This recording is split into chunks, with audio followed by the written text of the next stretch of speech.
अस्सलामुअलैकुम वरहमतुल्लाहि वबरकातुहू। उस्ताद मोहतरम हकीम फ़हीम अहमद सन्यासी साहब, मैं आपका शागिर्द इंडिया से बात कर रहा हूँ। ये देखिए अल्हम्दुलिल्लाह गंधक हमने डाली है 60 ग्राम जी, और गाय का पेशाब डाला है 50 ग्राम। ये देखिए कढ़ाई के अंदर नीचे से आँच जलाइए धीमे से।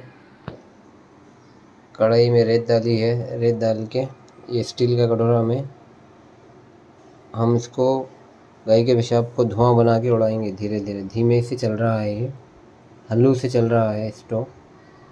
बस ना इससे भाप आ रही है अभी तो, ना बुलबुला आ रहा है।